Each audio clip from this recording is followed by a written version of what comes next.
ಈ ವಿಡಿಯೋದಲ್ಲಿ ತೋರು ದತ್ ಅವರ ಒಂದು ಬ್ಯೂಟಿಫುಲ್ ಆಗಿರತಕ್ಕಂತಹ ಒಂದು ಪೋಯಮ್ ಅನ್ನ ಡಿಸ್ಕಷನ್ ಮಾಡ್ತಾ ಇದ್ದೇವೆ. ಆ ಪೋಯಮ್ ಯಾವುದಪ್ಪ ಅಂದ್ರೆ ಅವರ್ ಕ್ಯಾಜುರಿನಾ ಟ್ರೀ ಅಂತಕ್ಕಂಥದ್ದು. ವಿದ್ಯಾರ್ಥಿಗಳೇ ನೋಡಿ, ಈ ಒಂದು ಕ್ಯಾಜುರಿನಾ ಟ್ರೀ ಅಂತಕ್ಕಂಥದ್ದು ಒಂದು ಟೈಪ್ ಆಫ್ ಟ್ರೀ ಆಗಿರುತ್ತೆ. ಈ ಒಂದು ಪೋಯಮ್ ಮೂಲಕ ನಮ್ಮ ತೋರು ದತ್ ಅವರು ತಮ್ಮ ಬಾಲ್ಯದ ದಿನಗಳನ್ನು ನೆನಪು ಮಾಡ್ಕೊಳ್ತಾ ಹೋಗ್ತಾರೆ. ಟೈಟಲ್ ಅನ್ನ ನೋಡ್ಬಿಟ್ಟು ನಾವು ಇದು ಮರದ ಬಗ್ಗೆ ಇರತಕ್ಕಂತಹ ಒಂದು ಪೋಯಮ್ ಆಗಿರಬೇಕು ಅಂತ ಅನ್ಕೋಬಾರ್ದು. ಯಾಕೆಂದ್ರೆ ಈ ಒಂದು ಮರದ ಮೂಲಕ ಅವರ ಬಾಲ್ಯದ ನೆನಪುಗಳನ್ನ, ಆ ಒಂದು ಮರದಿಂದ ಅವರಿಗೆ ಆದಂತಹ ಸಂತೋಷಗಳೇನಿದಾವೆ ಮತ್ತು ಅವರಿಗೆ ಆದಂತಹ ದುಃಖಗಳೇನಿದಾವೆ, ಇಂತಹ ಫೀಲಿಂಗ್ಸ್ಗಳನ್ನ ನಮ್ಮ ಜೊತೆ ಶೇರ್ ಮಾಡ್ಕೊಳ್ತಾ ಹೋಗ್ತಾರೆ. ಬನ್ನಿ ಈ ಒಂದು ಪೋಯಮ್ನ ಸಿಂಪಲ್ ಸಮರಿಯನ್ನ ಡಿಸ್ಕಷನ್ ಮಾಡ್ತಾ ಹೋಗೋಣ. ವಿದ್ಯಾರ್ಥಿಗಳೇ, ವಿಡಿಯೋಗೆ ಒಂದು ಲೈಕ್ ಕೊಡೋದನ್ನ ಮರಿಬೇಡಿ. ನಿಮ್ಮ ಫ್ರೆಂಡ್ಸ್ ಜೊತೆ ಕೂಡ ಶೇರ್ ಮಾಡ್ಕೊಳ್ಳಿ. ಹಾಗೆ ಚಾನಲ್ ಅನ್ನ ಸಬ್ಸ್ಕ್ರೈಬ್ ಮಾಡ್ಕೊಂಡ್ರೆ ಇಂಗ್ಲಿಷ್ನ ಲೆಸನ್ಸ್ಗಳನ್ನ ತುಂಬಾ ಈಸಿ ಆಗಿರ್ತಕ್ಕಂತಹ ಲ್ಯಾಂಗ್ವೇಜ್ ಅಲ್ಲಿ ಈ ಒಂದು ಚಾನಲ್ ನಿಮಗೆ ಕೊಡ್ಲಿಕ್ಕೆ ಪ್ರಯತ್ನವನ್ನ ಮಾಡಲಾಗುತ್ತೆ. ಫಸ್ಟ್ ಪಾಯಿಂಟ್ ನೋಡಿ ವಿದ್ಯಾರ್ಥಿಗಳೇ, ತೋರು ದತ್'s poem Our Casuarina Tree is one of the most famous nature poems in Indian English literature. ನಮ್ಮ ಭಾರತದ ಇಂಗ್ಲಿಷ್ ಲಿಟ್ರೇಚರ್ನಲ್ಲಿನೇ ತುಂಬ ಫೇಮಸ್ ಆಗಿರತಕ್ಕಂತಹ ಒಂದು ಪ್ರಕೃತಿಯ ಕುರಿತಾದಂತಹ ಒಂದು ಪೋಯಮ್ಗಳಲ್ಲಿ ಪ್ರಸ್ತುತವಾಗಿರ್ತಕ್ಕಂತಹ ಈ ಒಂದು ಪೋಯಮ್ ಅವರ್ ಕ್ಯಾಜುರಿನಾ ಟ್ರೀ ಅಂತಕ್ಕಂಥದ್ದು ಬಹಳ ಮುಖ್ಯವಾಗಿರ್ತಕ್ಕಂತಹ ಒಂದು ಪೋಯಮ್ ಆಗಿದೆ. On the surface it is about a tall casuarina tree that grows in the poet's garden. ಮೊದಲಿಗೆ ಹೇಳಿದಾಗೆ ಮೇಲ್ನೋಟಕ್ಕೆ ನಾವು ಟೈಟಲ್ ಅನ್ನ ನೋಡ್ಬಿಟ್ಟು ಇದು ಆ ಒಂದು ದೊಡ್ಡದಾಗಿರ್ತಕ್ಕಂತಹ ಟಾಲ್ ಕ್ಯಾಜುರಿನಾ ಟ್ರೀ ಏನಿದೆನೋ ಅದರ ಬಗ್ಗೆ ಇರತಕ್ಕಂಥದ್ದು ಇರಬೇಕು ಅಂತೇಳಿ ಅನ್ಕೊಳ್ತೇವೆ. ಈ ಒಂದು ಟ್ರೀ ಗಾರ್ಡನ್ ಅಲ್ಲಿ ಬೆಳೆದಿದೆ, ಅದನ್ನ ಕುರಿತು ಹೇಳ್ತಾ ಇದ್ದಾರೆ ಅಂತ ಅನ್ಕೋಬಹುದು. But if we look deeper it is much more then that. But ಆಳವಾಗಿ ಈ ಒಂದು ಪೋಯಮ್ ಅನ್ನ ಸ್ಟಡಿ ಮಾಡ್ತಾ ಹೋದಾಗೆ ನಮಗೆ ಡಿಫ್ರೆಂಟ್ ಆಗಿರ್ತಕ್ಕಂತಹ ವಿಷಯಗಳು ಸಿಗ್ತಾ ಹೋಗ್ತವೆ. The tree becomes A symbol of the poets childhood. ಈ ಒಂದು ಮರ ಏನಿದೆನೋ ಅದು ನಮ್ಮ ಪೋಯಟ್ ಅವರ ಚೈಲ್ಡ್ಹುಡ್ ಲೈಫ್ ಅಂದ್ರೆ ಬಾಲ್ಯದ ದಿನಗಳೇನಿದ್ವೋ ಅವುಗಳನ್ನು ಇಲ್ಲಿ ನೆನಪು ಮಾಡಿಕೊಡ್ತಾ ಇದೆ. ಅದರ ಒಂದು ಸಿಂಬಾಲ್ ಅಂದರೆ ಸಂಕೇತವಾಗಿದೆ. ಹರ್ ಲವ್ ಫಾರ್ ಹರ್ ಫ್ಯಾಮಿಲಿ, ಅವಳ ಒಂದು ಫ್ಯಾಮಿಲಿಯ ಕುರಿತು ಇರತಕ್ಕಂತಹ ಅವಳ ಪ್ರೀತಿಯನ್ನು, ಪೋಯಟ್ ಅವರ ಪ್ರೀತಿಯನ್ನು ನಾವು ಇಲ್ಲಿ ನೋಡ್ತೇವೆ. And her grief for her brother and sister who had died Young. ನೋಡಿ ವಿದ್ಯಾರ್ಥಿಗಳೇ, ಸ್ಯಾಡ್ ಥಿಂಗ್ ಏನಪ್ಪ ಅಂದರೆ ಗ್ರೀಫ್ ಅಂದರೆ ದುಃಖ ಅಂತೇಳಿ. ಸೊ ಇಲ್ಲಿ ಅವರಿಗೆ ಒಂದು ದುಃಖ ಇದೆ. ಆ ದುಃಖ ಏನಪ್ಪ ಅಂದರೆ ತುಂಬ ಯಂಗ್ ಏಜಲ್ಲಿ ಅವರು ತಮ್ಮ ಸಿಸ್ಟರ್ ಮತ್ತು ಬ್ರದರ್ ಇಬ್ಬರನ್ನು ಕೂಡ ಕಳೆದುಕೊಂಡಿರ್ತಾರೆ. ಅವರಿಬ್ಬರು ಕೂಡ ಸತ್ತು ಹೋಗಿದ್ದಾರೆ. ಚಿತ್ರದಲ್ಲಿ ಗಮನಿಸಬಹುದು, 3 ಮಕ್ಕಳು ಕೂತ್ಕೊಂಡು ನಮ್ಮ ಪೋಯೆಟ್ ಒಬ್ಬರು ಮತ್ತು ಸಹೋದರ ಮತ್ತು ಸಹೋದರಿ 3 ಆಟ ಆಡ್ತಾ ಇರ್ತಾರೆ. ಇಂತಹ ಸುಮಧುರ ಕ್ಷಣಗಳನ್ನು ಕಳೆದಿರ್ತಕ್ಕಂತಹ ನಮ್ಮ ಪೋಯೆಟ್ ಈಗ ಬೆಳೆದು ದೊಡ್ಡವರಾದ ಮೇಲೆ ತನ್ನ ಜೊತೆನೇ ಬೆಳೆದಂತಹ ತನ್ನ ಸಹೋದರ ಸಹೋದರಿ ಇಲ್ಲ ಅಂದರೆ ಅವರಿಗೆ ಎಷ್ಟು ದುಃಖ ಆಗಿರಬೇಡ, ಅದನ್ನೇ ಇಲ್ಲಿ ಅವರು ಶೇರ್ ಮಾಡ್ಕೊಳ್ತಾ ಇದ್ದಾರೆ. The poem is at once a picture of natural beauty. Yes ನೋಡಿ, ಮೊದಲನೇದಾಗಿ ಈ ಒಂದು ಪೋಯಮ್ ಮೂಲಕ ಆ ಒಂದು ನೇಚರ್ನ ಬ್ಯೂಟಿಯನ್ನು ಅವರು ಹೇಳ್ತಾ ಹೋಗ್ತಾರೆ, ಅಂದರೆ ಆ ಮರದ ಬ್ಯೂಟಿಯನ್ನು. And an emotional expression of personal loss and memory. ಅದರ ಜೊತೆಗೆ ತಮ್ಮ ಒಂದು ಪರ್ಸ್ನಲ್ ಲಾಸ್ ಏನನ್ನು ಕಳೆದುಕೊಂಡಿದ್ದಾರೋ ಮತ್ತು ಅವರ ನೆನಪುಗಳು ಏನಿದಾವೋ ಅವುಗಳನ್ನು ಕೂಡ ಶೇರ್ ಮಾಡ್ಕೊಳ್ತಾ ಹೋಗ್ತಾರೆ. ಅಂದರೆ ಪ್ರಕೃತಿಯನ್ನು ಕೂಡ ಅವರು ಇಲ್ಲಿ ಹೊಗಳ್ತಾ ಹೋಗ್ತಾರೆ, ಅದ್ರ ಜೊತೆಗೆ ತಮ್ಮ ಬಾಲ್ಯದ ನೆನಪುಗಳನ್ನು, ದುಃಖದ ವಿಷಯಗಳನ್ನು ಶೇರ್ ಮಾಡ್ತಾರೆ. At the beginning of the poem, the poet gives a very clear and detailed picture of the casuarina tree. So ಈ ಒಂದು ಪೋಯಮ್ನ ಆರಂಭದ ಸಾಲುಗಳಲ್ಲಿ ನಮ್ಮ ಪೋಯೆಟ್ ಏನು ಮಾಡ್ತಾರಪ್ಪ ಅಂದರೆ ಆ ಒಂದು ಮರದ ಬಗ್ಗೆ ಹೇಳ್ತಾ ಹೋಗ್ತಾರೆ. ಅದೊಂದು ಎಷ್ಟೊಂದು ಅದ್ಭುತವಾಗಿರ್ತಕ್ಕಂತಹ ಮರ ಆಗಿತ್ತು ಅನ್ನೋದನ್ನ ಹೇಳ್ತಾರೆ.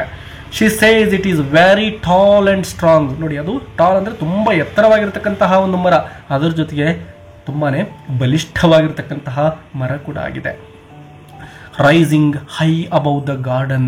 ಆ ಇಡೀ ಗಾರ್ಡನ್ನಲ್ಲಿನೇ ತನ್ನ ಒಂದು ನೆರಳನ್ನು ಚಾಸ್ತಾ ಆಕಾಶದ ಎತ್ತರಕ್ಕೆ ಬೆಳೆದಿರ್ತಕ್ಕಂತಹ ಅದ್ಭುತವಾಗಿರ್ತಕ್ಕಂತಹ ಒಂದು ಟ್ರೀ ಈ ಒಂದು ಕ್ಯಾಜುರಿನಾ ಟ್ರೀ ಆಗಿದೆ.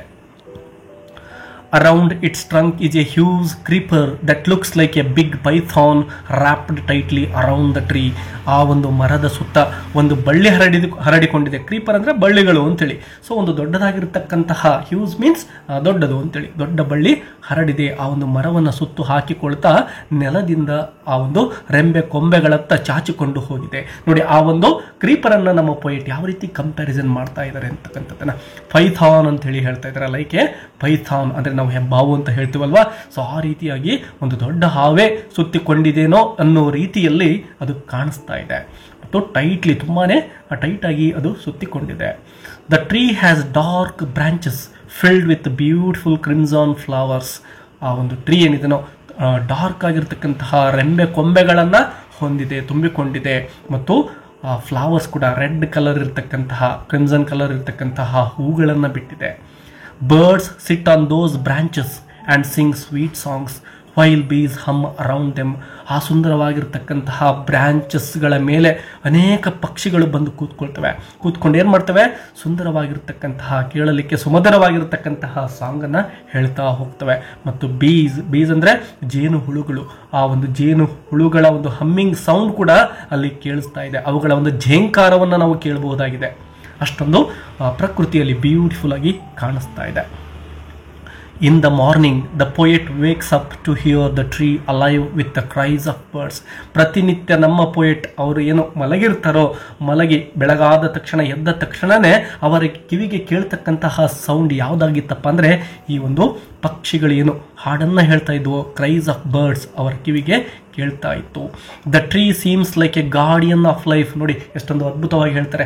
ಆ ಒಂದು ಟ್ರೀ ಅಂತಕ್ಕಂಥದ್ದು ಏನಿದೆನೋ ಅದು ಕೇವಲ ಟ್ರೀ ಅಲ್ಲ, ಒಂದು ಜೀವದ ರಕ್ಷಾ ಕವಚ ಅಂತ ಹೇಳ್ತಾ ಇದ್ದಾರೆ. ಗಾರ್ಡಿಯನ್ ಅಂದರೆ ರಕ್ಷಣೆ ಮಾಡ್ತಕ್ಕಂಥದ್ದು.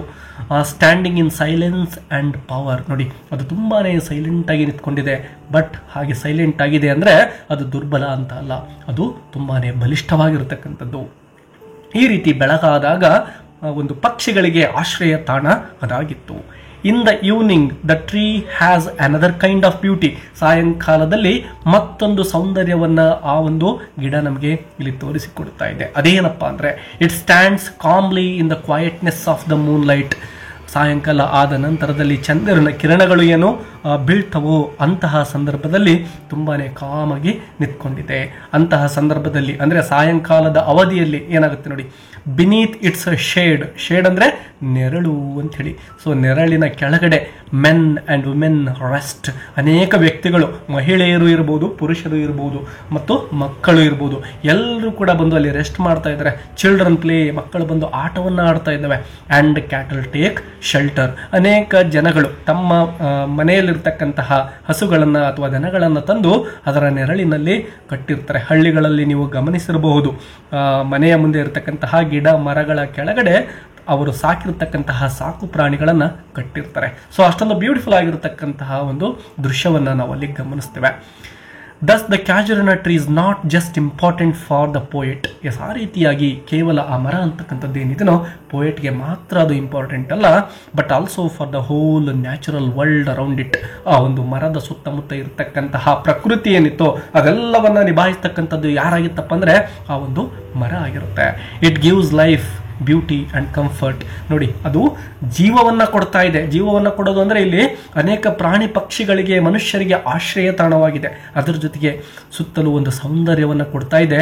ಎಲ್ಲ ಪ್ರಾಣಿ ಪಕ್ಷಿಗಳಿಗೂ ಒಂದು ಕಂಫರ್ಟನ್ನು ತಂದು ಕೊಡ್ತಾ ಇದೆ. The tree as a link to childhood. Poet ಅವರು ಆ ಒಂದು ಮರ ಇವರ ಬಾಲ್ಯಕ್ಕೆ ಯಾವ ರೀತಿ ಲಿಂಕ್ ಆಗಿದೆ ಅಂತಕ್ಕಂಥದ್ದನ್ನು ಶೇರ್ ಮಾಡ್ತಾ ಹೋಗ್ತಾರೆ.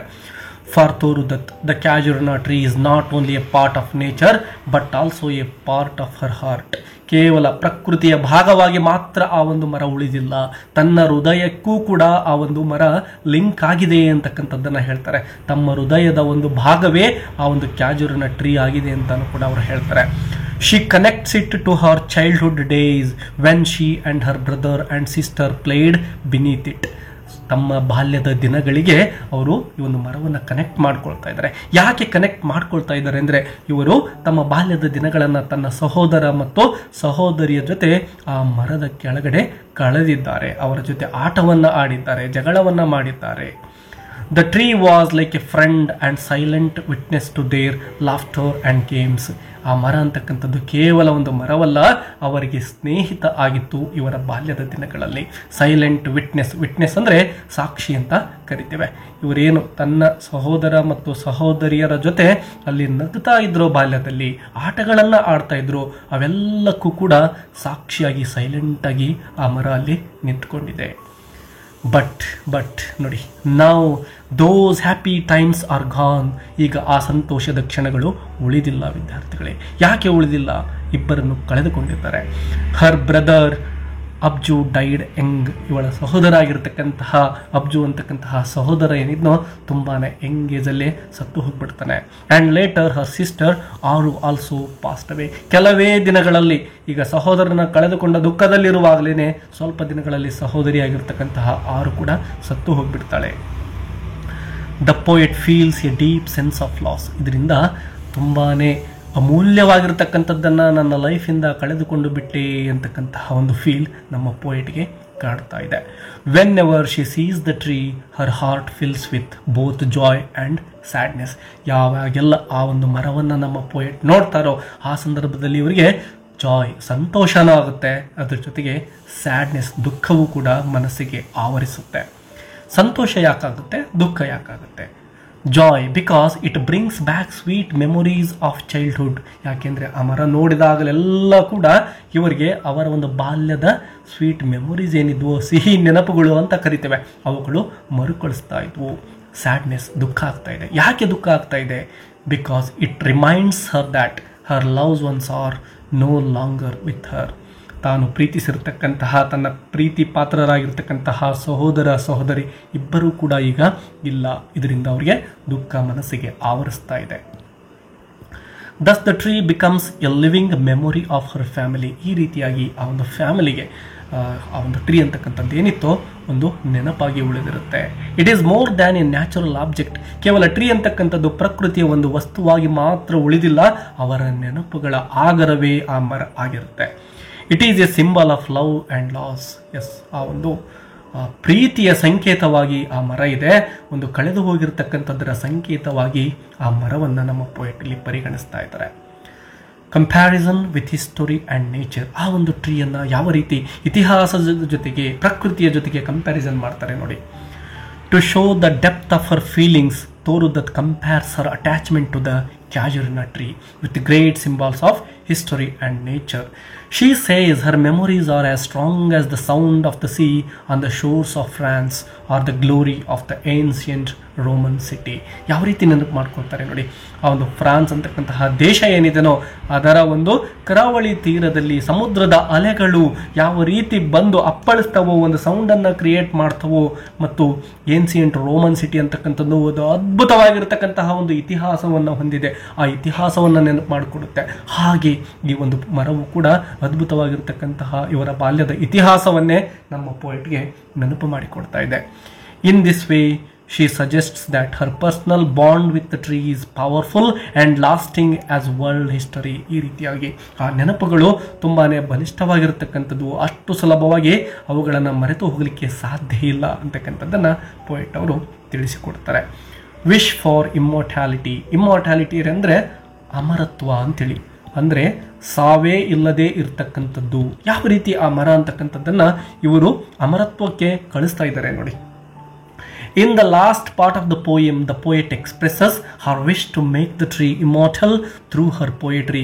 ಈಗ ನಮ್ಮ ಪೋಯೆಟ್ ಆ ಒಂದು ಮರವನ್ನು ಒಂದು ಅಮರತ್ವದ ಕಡೆಗೆ ಯಾವ ರೀತಿ ತೆಗೆದುಕೊಂಡು ಹೋಗ್ತಾ ಇದ್ದಾರೆ ಅಂದರೆ, ತಮ್ಮ ಒಂದು ಪದ್ಯದ ಮೂಲಕ, ಸಾಹಿತ್ಯದ ಮೂಲಕ ಅದಕ್ಕೆ ಒಂದು ಅಮರತ್ವವನ್ನು ನೀಡ್ತಾ ಇದ್ದಾರೆ.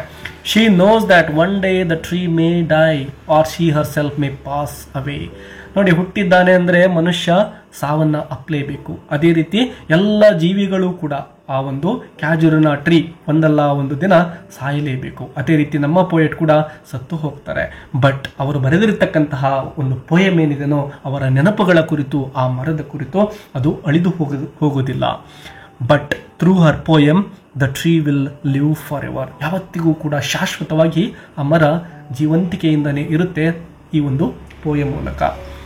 People will read her poem and remember the casuarina tree as a symbol of love, memory and strength. ಜನಗಳು ಆ ಒಂದು ಮರದ ಕುರಿತು ಬರೆದಿರ್ತಕ್ಕಂತಹ ಈ ಒಂದು ಪೋಯಮನ್ನು ಯಾವತ್ತಿಗೂ ಕೂಡ ಓದ್ತಾನೆ ಇರ್ತಾರೆ. ಈ ಒಂದು ಪೋಯಮ್ ಮೂಲಕ ಒಂದು ಪ್ರೀತಿ ಕಾಣಿಸುತ್ತೆ, ಒಂದು ನೆನಪುಗಳು ಕಾಣಿಸ್ತವೆ, ಒಂದು ಶಕ್ತಿಯ ಸಂಕೇತವಾಗಿ ಆ ಮರ ನಮಗೆ ಕಾಣಿಸುತ್ತೆ. Thus the poem itself becomes a monument not just to the tree but also to the poet's family and her emotions. ಈ ರೀತಿಯಾಗಿ ಆ ಒಂದು ಮರ ಅಂತಕ್ಕಂಥದ್ದು ಒಂದು ಮಾನ್ಯುಮೆಂಟ್ ಆಗಿ ನಮ್ಮ ಪೋಯೆಟ್ಗೆ ಕಾಣಿಸ್ತಾ ಇದೆ. ಕೇವಲ ಪೋಯೆಟ್ಗಷ್ಟೇ ಅಲ್ಲ, ಅವರ ಇಡೀ ಫ್ಯಾಮಿಲಿಗೇನೆ ಅದೊಂದು ಮಾನ್ಯುಮೆಂಟ್ ಆಗಿದೆ. ಅವರ ಭಾವನೆಗಳಿಗೆ ಅದೊಂದು ಮಾನ್ಯುಮೆಂಟ್ ಆಗಿದೆ. ಈ ಒಂದು ಪೋಯಮಿಂದ ನಾವು ತಿಳಿದುಕೊಳ್ತಕ್ಕಂತಹ ಕೆಲವೊಂದಿಷ್ಟು ಥೀಮ್ಸ್ಗಳನ್ನು ಇಲ್ಲಿ ನೋಡೋಣ ವಿದ್ಯಾರ್ಥಿಗಳೇ. ನಿಮ್ಮ ಎಕ್ಸಾಮ್ ದೃಷ್ಟಿಯಿಂದ ಈ ಥೀಮ್ಸ್ಗಳು ಕೂಡ ಇಂಪಾರ್ಟೆಂಟ್ ಆಗಿರ್ತವೆ. ಮೊದಲನೇದಾಗಿ ನೇಚರ್ಸ್ ಬ್ಯೂಟಿ, ಪ್ರಕೃತಿಯ ಸೌಂದರ್ಯ ಅಂತಕ್ಕಂಥದ್ದು. The casuarina tree is shown as tall, strong and beautiful, giving shelter and life. Second one, memory and childhood, ಅವರ ಬಾಲ್ಯ ಮತ್ತು ನೆನಪುಗಳು. The tree is linked with the poet's happy days with her brother and sister. Third one, love and loss, ಪ್ರೀತಿ ಮತ್ತು ಕಳೆದುಕೊಂಡಿರ್ತಕ್ಕಂಥದ್ದು.